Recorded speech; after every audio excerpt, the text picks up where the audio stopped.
Hello, my name is Chris. I'm a physician and I've been in the medical field for 25 years. And we're talking about suicide today. What I'd like to share is how to help families in that situation and how to even consider being a companion to someone who's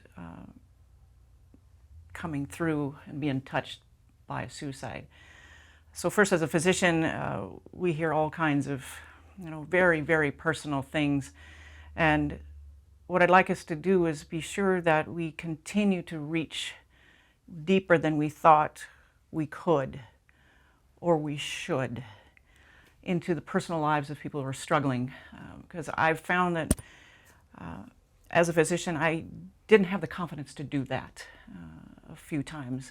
And it always depends on your relationship with that particular patient or client, of course. But what I found is people who are struggling in that way, they feel very alone. They feel very isolated. They feel that their life doesn't matter. And what they need is a caring, very empathetic person who's genuine and authentic and really builds a relationship with them.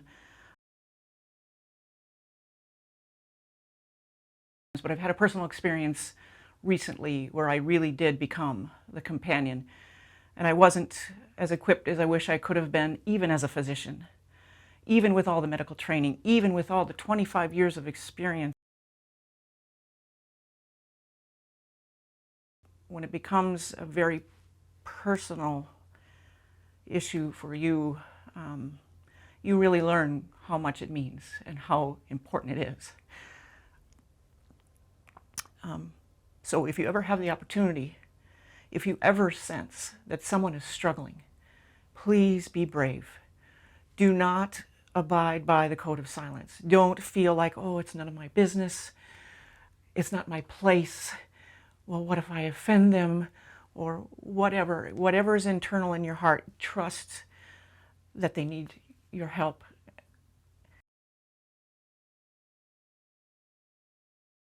Yes, it's going to be anxiety producing, but from my experience, it can do nothing but help them. Even if you're just there and you have complete loss of words, just to be there with them. Let them tell their story.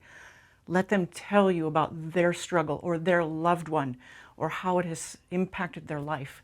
Just be there with them.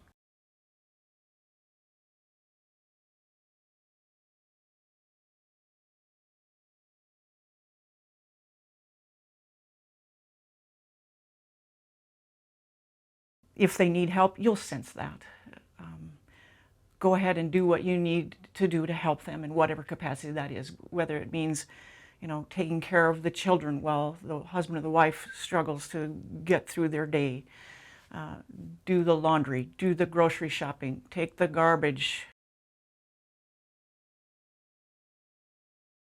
Stay with them as long as you're able, but make sure you're always available, because there will be days where they can't voice how they feel. There will be days where they don't know how they feel, but just be there as a strong, loving, empathetic, caring individual. That means so much. Sometimes we feel that in our professions, especially, that we can't give to one more family. We're struggling ourselves, especially after this COVID pandemic.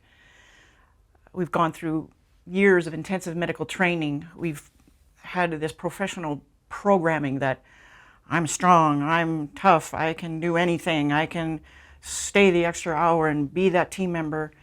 I can handle all the stressors that my career throws at me. But we have to remember to take care of ourselves also.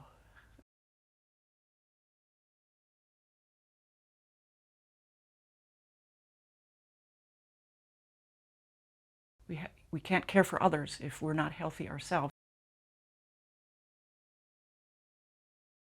Our expectations are very high in our profession, and that can lead us to burn out ourselves. So it's incredibly important as well to not only be thinking of others as what we're so accustomed to doing. Think of yourself. Don't forget your own mental health, your own self-care. Reach out if you ever have feelings of complete and total exhaustion that doesn't get you hardly to the next day. If you can't recover with a typical 1-week vacation, if you're dreading getting out of bed, going to work every day, and you feel like you can't even be yourself anymore.